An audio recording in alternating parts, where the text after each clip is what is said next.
Hey everybody, welcome back to another news roundup. Hope you guys been enjoying the content on the channel as of late. We have got a couple of topics for today. Sorry, I got a little tongue-tied there. Got a couple of topics for today, so I'm just going to cut this short and we're just going to jump right on in. So the first thing that we're going to discuss today, again, sorry for being tongue-tied, and majority of this video actually is going to be dedicated to Megalopolis. There's a ton of stories coming out from Megalopolis, just having its premiere at Cannes, to mixed results, I must say. And there's a couple things to discuss about the film in general. So we'll speak on a positive note for a second. It has been gaining further distribution in the foreign market, including regions such as Germany, Italy, Spain, UK, and in France, as we discussed previously. It's also gained global screenings, including in the US with IMAX. Now, this is more than likely a limited run, probably going to be like a week long thing.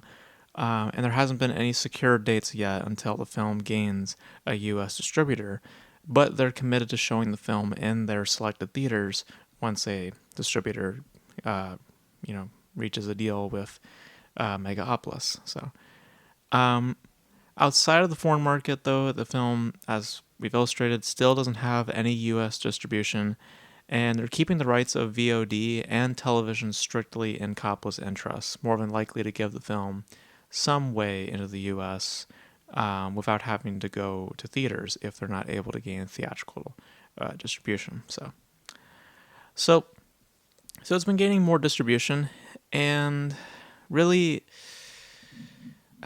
like, I still believe that any investment into this project is very risky and more than likely will hurt these small companies more so because of the mountain that this film has to climb when you consider the production cost and the marketing ask from Coppola, which I'm unaware if he's lowered his demands or done away with that completely. It seems as though he's like done away with it completely.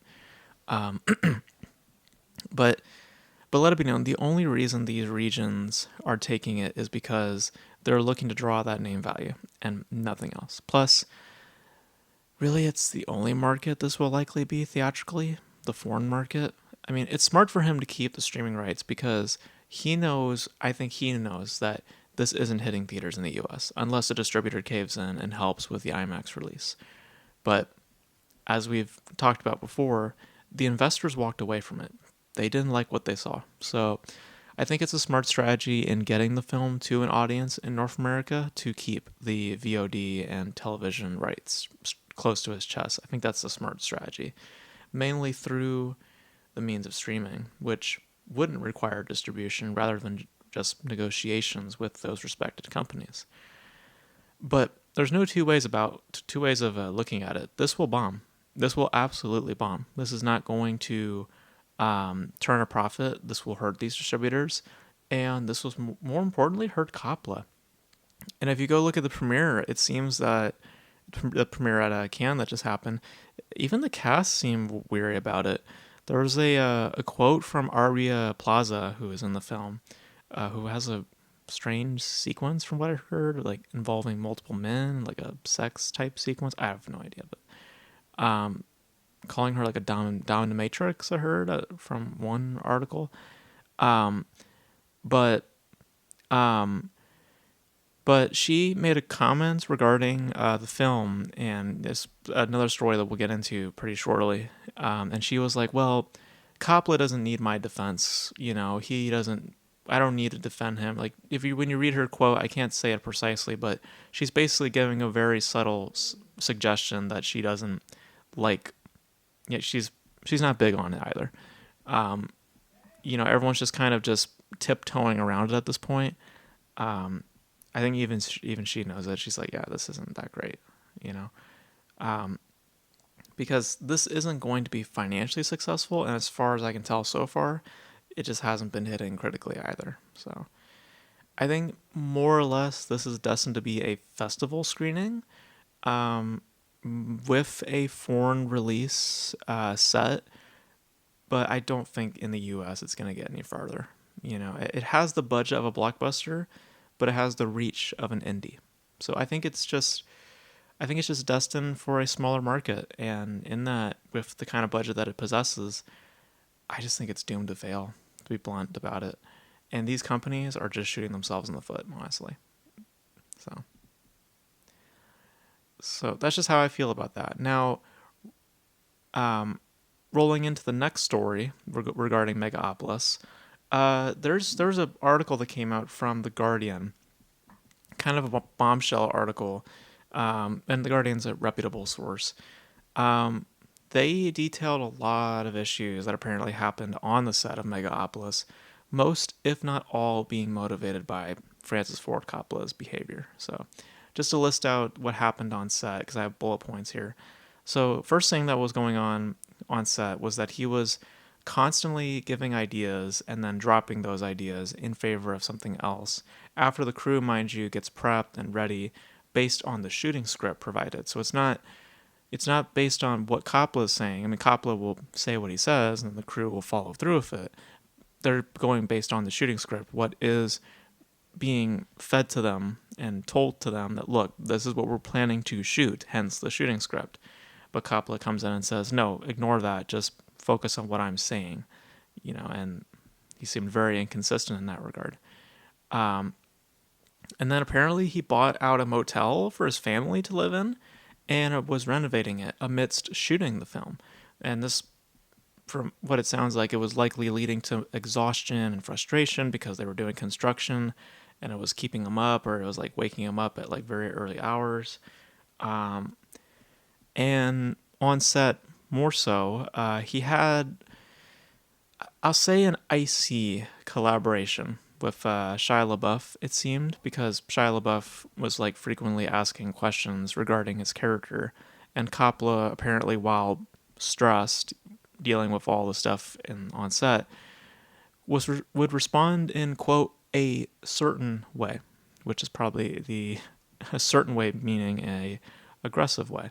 Um, so um, he would come into meetings with production designers and change ideas, and at one point admitted that he has no idea how the film would even look like. Um, he allegedly smoked marijuana on set, and at this time, mind you, his wife was terminally ill, and she would pass away this past month. So he was also facing that as well. He would sit around for hours in his trailer, leaving the cast and crew to do nothing to move production along because, again, he would be very inconsistent with the ideas themselves and just literally what they're planning to shoot that day. Um, and then the very gross stuff that was brought up on the article was that he was apparently kissing extras during a club sequence as a way to, quote, set the scene. And this was later confirmed by one of his executives who was very poorly trying to defend it, saying that it's just his way of doing things and just trying to, again, set the scene sort of thing. Just gross if you ask me. But and apparently back in December of 2022, most of the VFX team that he had hired on were either fired or quit due to allegedly being, from Coppola's point of view, or Coppola's reasoning for firing them was for being impatient, for not for seeing results. He wanted to see results quicker. Obviously, VFX take a long, long time to prep and to get done. So he just said, no, forget it. So, um, I've heard prior to this report of issues taking place on set, which described a lot of similar accounts of like, in quote, like a nightmarish filmmaking, type setting. We don't know, obviously, if all these accounts are credible. I mean, if they are proven credible and not just embellishments of what these people saw, I think it's very inappropriate how he treated those extras, which that has been confirmed. We know that based on the executive's response and statements provided by that incident. That was very inappropriate. I don't care if that's a old time behavior. Like that's how I'm viewing this. Is that's probably just a generational thing, a cultural thing, probably. That doesn't mean that you get to bring that on set or dominate in that regard. No, that's just inappropriate. I think it's highly unprofessional to be manhandling every single inch of your film.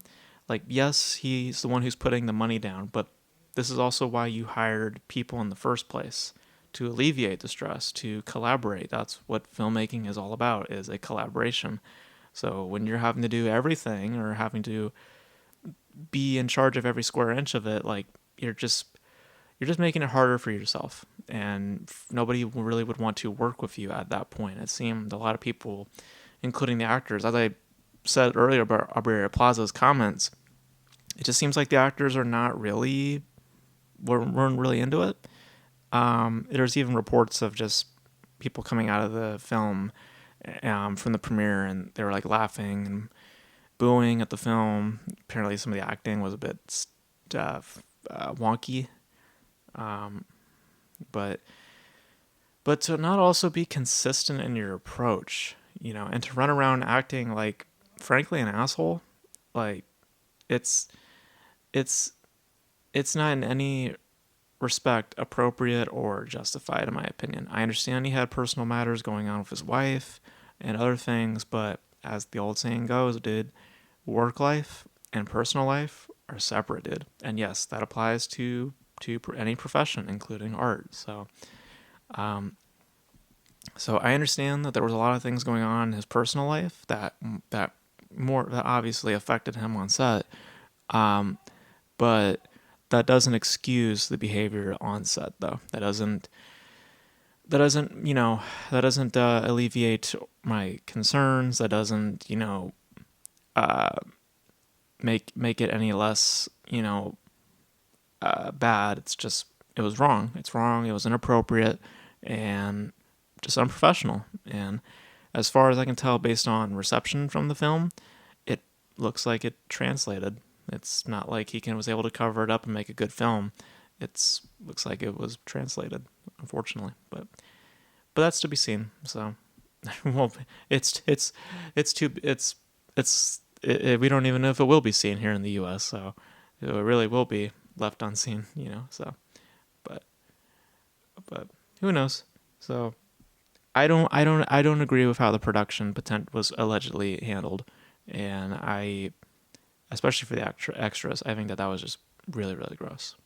So that's my 2 cents on that.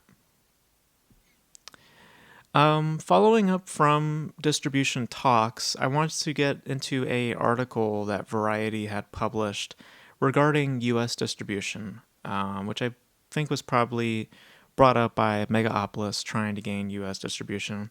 Apparently, in the independent scene, generally speaking, it's been rather difficult for a lot of these productions to gain distribution in the U.S. More difficult than per usual, because usually it would be, I wouldn't say easy, but it would be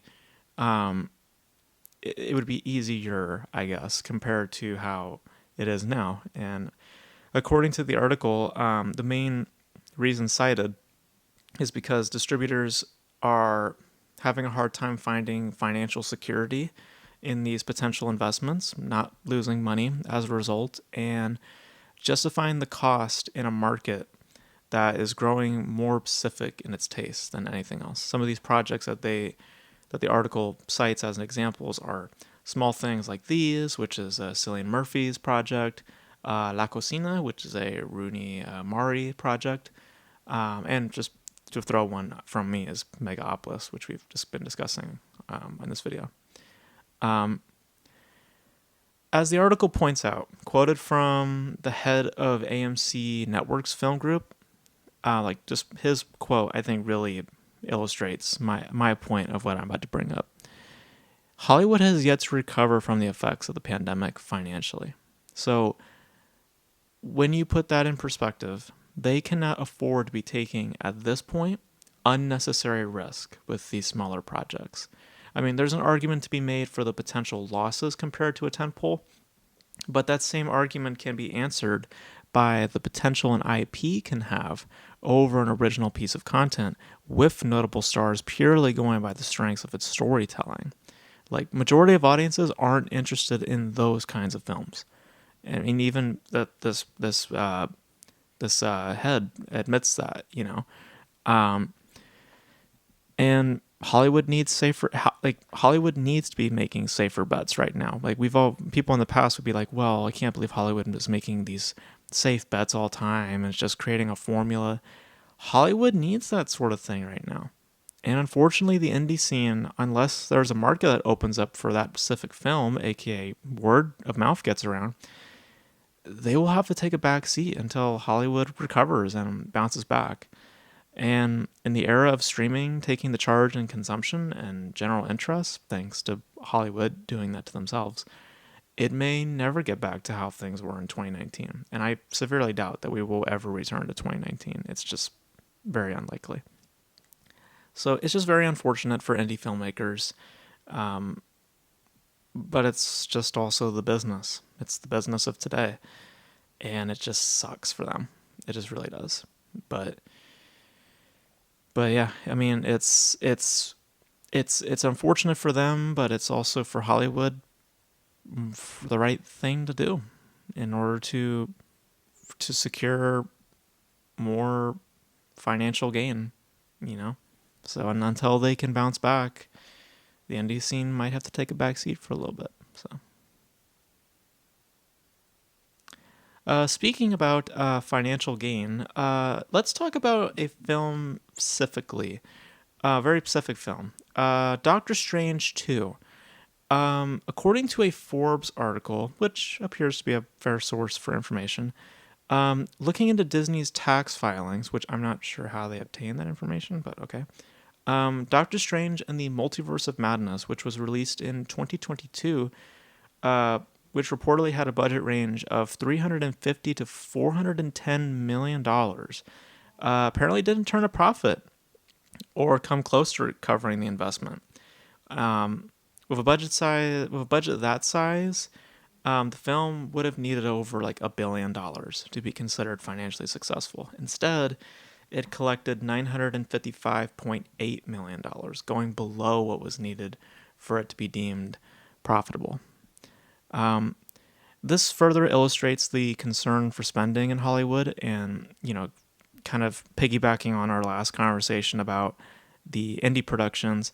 Hollywood needs more safer bets and also just budgetary restraint. With this example here,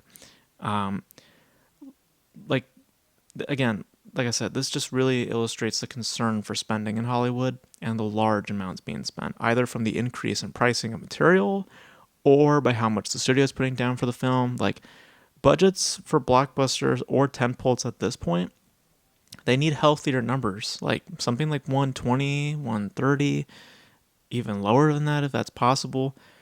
It's way more profitable, and those numbers are healthier because typically you don't have as much of a hill to climb, for in order to sustain and secure more profit and to be success stories.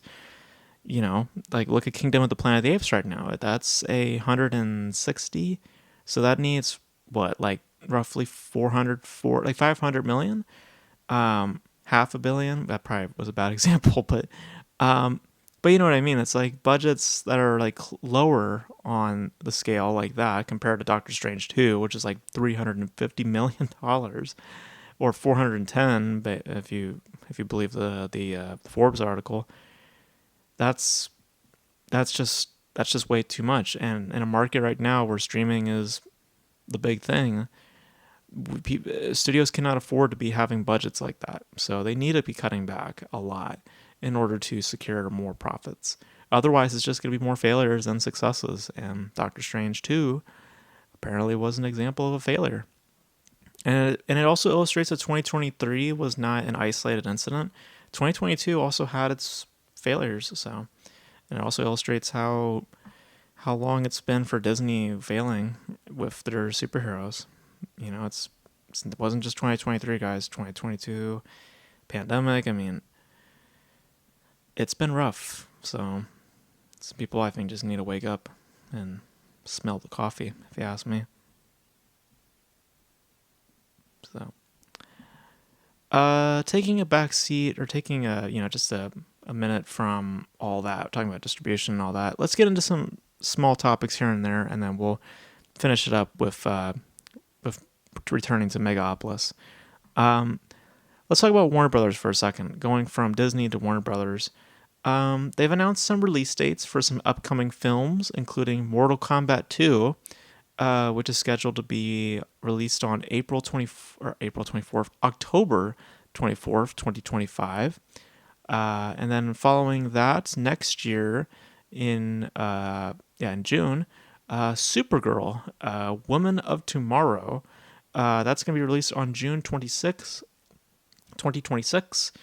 Both of which will be released in the IMAX format. I don't care for any of these. I really don't. The only thing I'm surprised by is that Mortal Kombat 2 hasn't come out sooner. I would have expected that to have already come out. So I'm not sure what the holdup is, if they're just delaying production or if they've run into trouble. I don't know. But so I would have expected that a little sooner, but I just don't care. I didn't care for the first Mortal Kombat. I'm tapped out on superheroes, so I just don't care for any of these. So yeah, so that's my thoughts on that. Next bit of news is in regards to the John Wick franchise. Apparently, following his appearance in John Wick Chapter 4, Donnie Yen will be reprising his role as the blind assassin in an upcoming John Wick spinoff. The film will take place after the events of Chapter 4, and it's looking to shoot in Hong Kong in 2025. The first of the John Wick spinoffs, Ballerina, which has had some issues, some test screenings were not so great, so they were doing picking up some additional photography not too long ago, so that's why that film got delayed. Initially, it's supposed to come out, I think, this year. Now it's due to come out on June 6th of 2025. So, this series to me ended at Chapter 4. So anything else that is released after that will just be a cliff note or highly unnecessary. Yeah, so nothing important or interesting, I mean, between the two spin-offs, I would be more curious in seeing this, but I'm not. So, and we're getting a Chapter 5. I have no idea why. We had a nice conclusion. I mean, I know why, because money, but yeah, this series ended a while ago, so I see no reason to return to it. So yeah. All right. To finish up our video for today, we have one trailer to discuss, and of course, it is the something that I've alluded to already. Let's talk about the Megalopolis trailer. So, with the release of Megalopolis at Cannes and then all of this news, there was a teaser that came out. We talked about a clip in the last one, but now we have an actual trailer that's out. And based on a specific line, a dull line of dialogue, if you ask me, I could see what's being spoken. It seems to be a lot about the impact of today's actions, our present actions, and how that can lead into a future based on one's choices, right? So it's kind of familiar territory, stuff that we've seen before. That being said, though, I could see what he's wishing to discuss, like the presentation. Like, I could see what he's trying to say in like the literal sense, but the presentation is just really disorienting to me, to where I'm feeling more of a distance than more intrigue. But I don't know, maybe it's just a trailer, or if we're to believe the reports, it's just a further illustration of the clashing filmmaking taking place. I don't know what's up with the audio. It seems a bit muffled. I don't know if it's has to do with the trailer. I can't really point at what characters are saying at times. The audio just is low. It's either low or muffled. I can't tell. Also, to be frank, it just looks cheap. Like, if I didn't know it cost 120 million, I'd be surprised. But based on the production, I'm probably not far off in saying that, because just by how Coppola wanted to manage it. Yeah, just, I don't know. I'm not crazy about what I saw. I honestly have not given it much thought after watching the trailer. Um, so yeah, I think this is just more or less a film that I'm interested talking about, not really seeing. But I mean, if it makes its way to the U.S., sure, I'll check it out. But uh, I I have high doubts that it will. I have very, very high doubts that it will. The distributors in the U.S. walked away from it a long time ago, when with that test screening that they did. Um, and the reaction from Cannes, I don't think is going to help them. I really don't. I think that the only option, they have two options really. Coppola has two options for a U.S. release. Either you wait it out and some distributor, caves in, which I doubt they will, and you go ahead with the IMAX release, or what's more than likely is that you just release it through streaming. Charge people like $20 to watch the film or something. That seems like probably the more likely option for the film if he is desperate to get it into the North American market, which I get why he's desperate, because it's a $120 million investment. So, but yeah, it's just sad. Like, this is just a sad potential career end, and I think even investors have said that. And like, I could just tell by the actors, like, just by what I've been reading, it just seems like the actors are not that impressed either, and they're just being very polite. You know, they just don't want to be like hypocritical, because they're also involved. They're in the film, so it's just sad. It's just awkward. That's the other word also, is that just the whole situation with the production, with distribution, with all the stuff going around, it just feels awkward, and nobody just wants to flat out say like, dude, sorry, this sucks, or this is just something that we don't care to invest into. We don't see a market for this. So yeah, so we'll see. We'll see if it comes out here in the US, but I have very high doubts that it will. So that's it. That's it for this week, guys. Just a ton of news regarding Megalopolis. We'll see what happens in the coming weeks. If it does end up getting distribution in the US, I doubt it. But you guys, let me know your thoughts on all things Megalopolis, these little bits about John Wick, as well as some new releases coming out, and regarding to just US distribution in general for the indie scene, the unfortunate impact of things with the pandemic and with all the other factors involved. Let me know your thoughts on just the impact on the indie scene and all your thoughts with all these topics in the comment section below. And sorry if I seem a little just out of it. I'm just need to drink some water. But yeah, let me know all your thoughts in the comment section below. And that's gonna be it for this video, guys. Thank you guys for tuning in. And until then, I will catch you guys in the next video. Bye.